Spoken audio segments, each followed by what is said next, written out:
Hey everybody, welcome back to Vegas Tips and Tricks for a Saturday, December 14, 2019. Happy holidays to all. Today we're going to be going off the strip.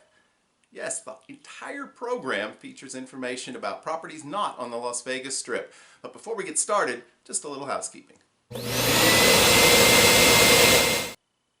So this week's housekeeping note is all about the Facebook group.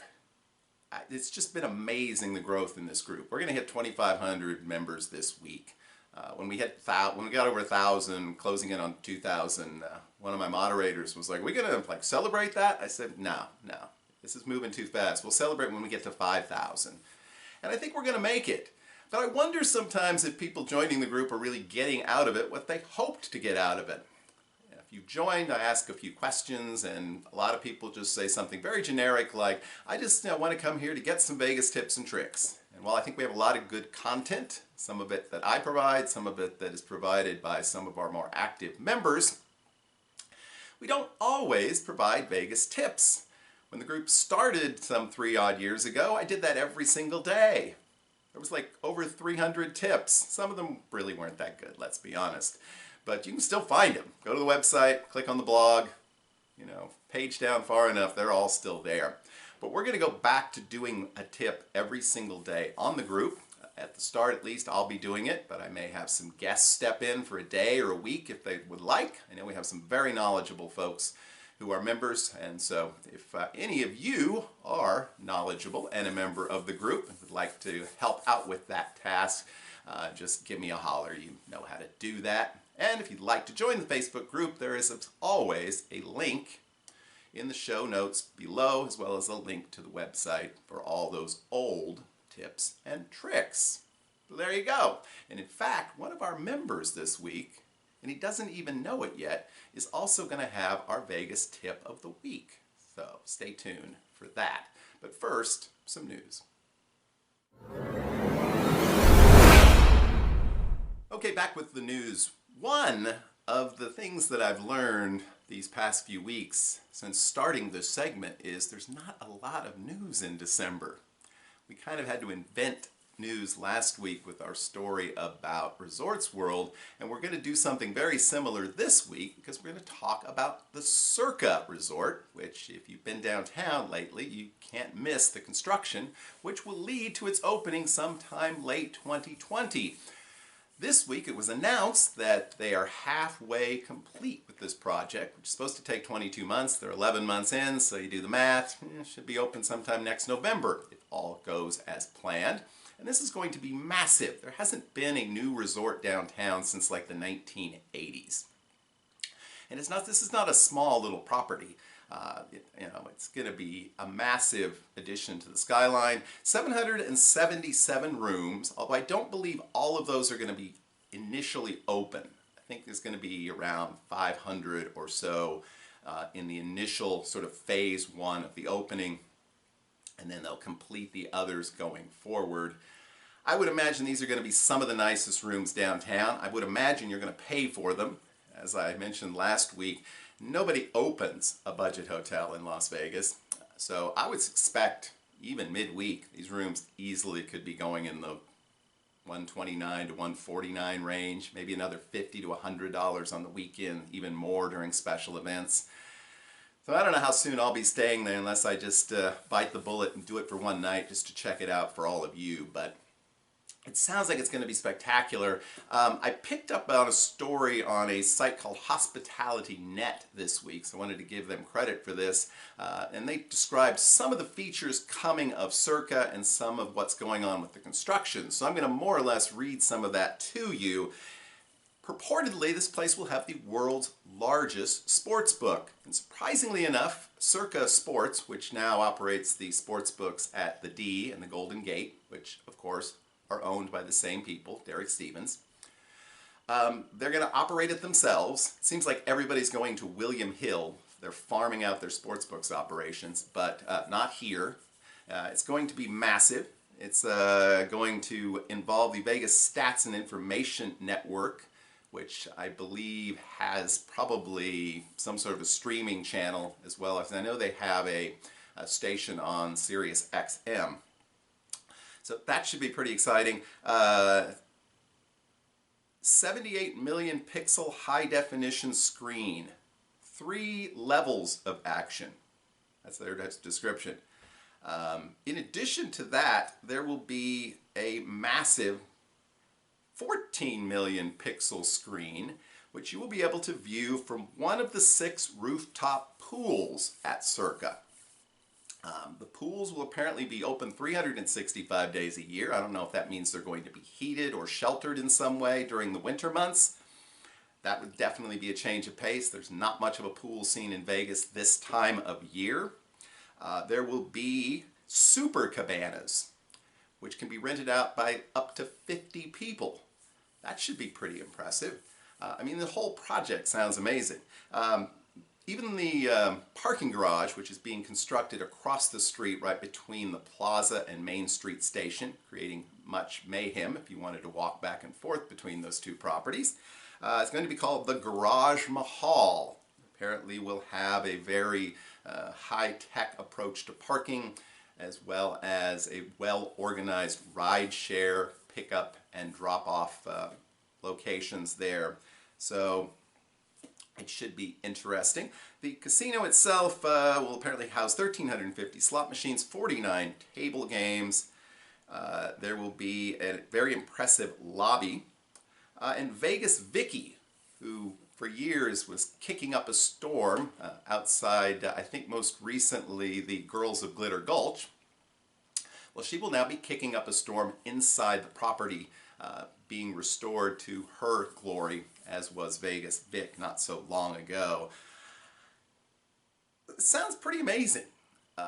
You know, it's been amazing to watch the construction go from basically nothing when I was there in February to quite a bit of construction even in September. And, you know, from some of the vlogs I've seen recently, it's taking place. They broke ground on February 19th.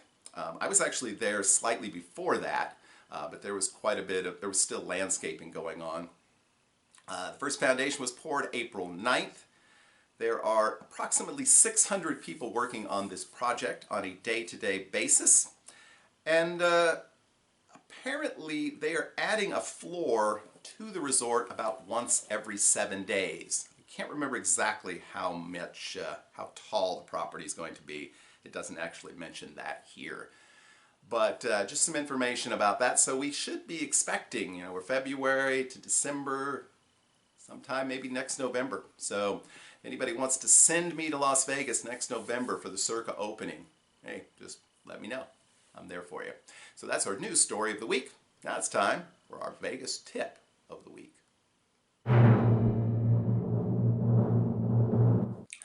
So our Vegas tip of the week this week comes to us from a very active member of the Facebook group. He doesn't know that he entered this contest because he didn't really send this to me, but he did leave this in the Facebook group, and I wanted to credit him. His name is John Rube, and he's contributed a number of photographs and videos in and around Las Vegas.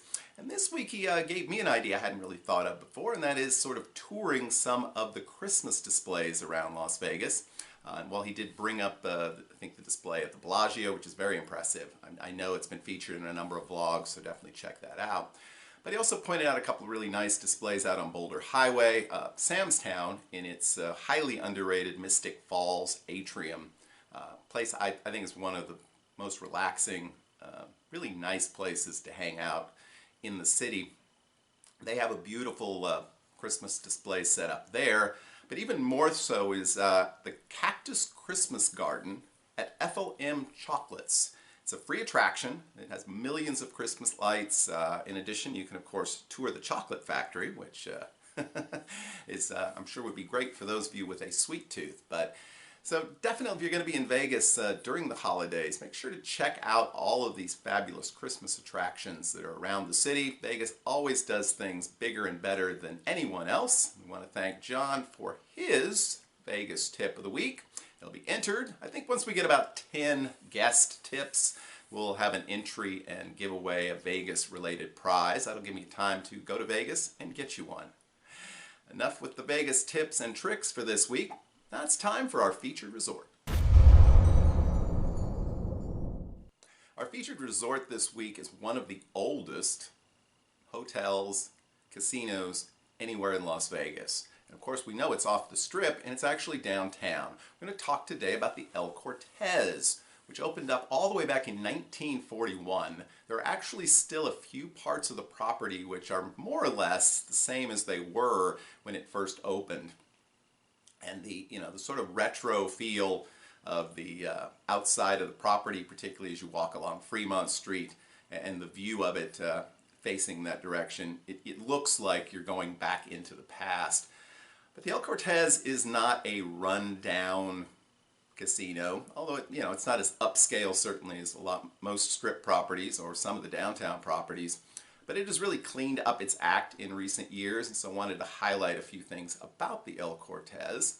I said 1941, the longest continuously operating casino in Las Vegas. The Golden Gate has an older hotel, but the casino did not come along until somewhat later. And it actually spans two properties, the main El Cortez Tower and the Cabana Suites across the street, which was once the old Ogden House, but had got a complete remodel.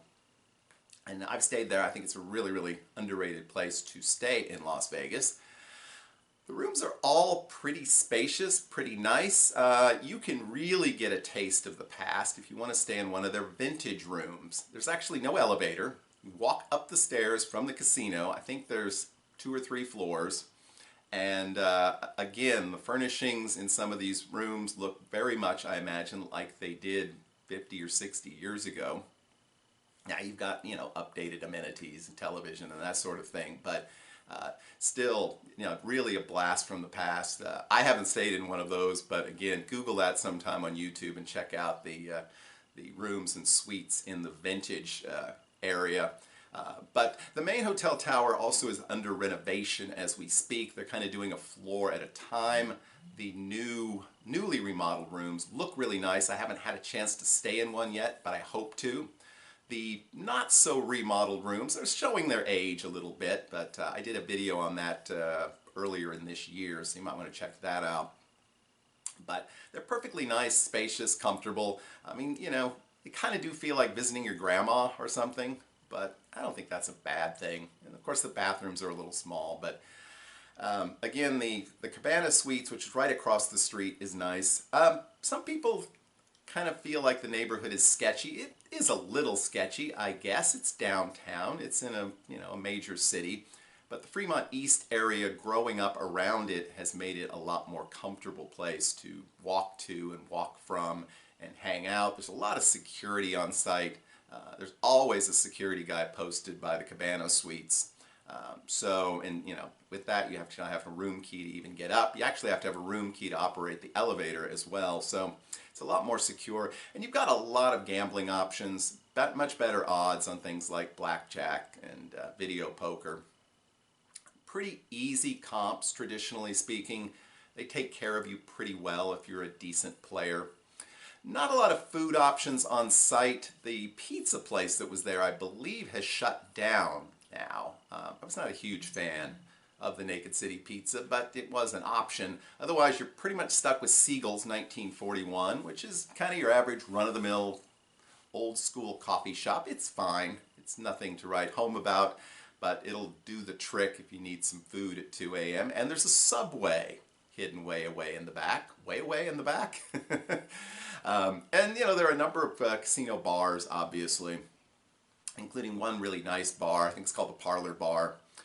So that's kind of a classed up option. There's always a beautiful 1940s car as you walk into the lobby. And you've actually got a section of the casino where you can play with real coins, just like you used to do if you've been around for a while. So that's also kind of fun. It does attract a lot of locals, but also tends to attract a lot of younger people who enjoy hanging out in the Fremont East area. So you get a real mix of the older customers, some of the locals, some of the hipsters, and just value-conscious Vegas fans like myself. So next time you're downtown, check out the El Cortez. It's a good place to play. It's a good place to stay. That's going to wrap up our show for today. I hope you enjoyed it. I hope you enjoyed all the little sequences that I added. That was, one of the reasons it's a little bit later broadcast today. We'll probably be adding a few flourishes like that here and there, so let me know what you think. do really appreciate you watching. We had a lot of engagement last week. A lot of people watching the show longer than they normally watch it, so I hope that's because the new format has been more helpful to you all. Until next time, I hope that you have a great and lucky week. We will. See you soon.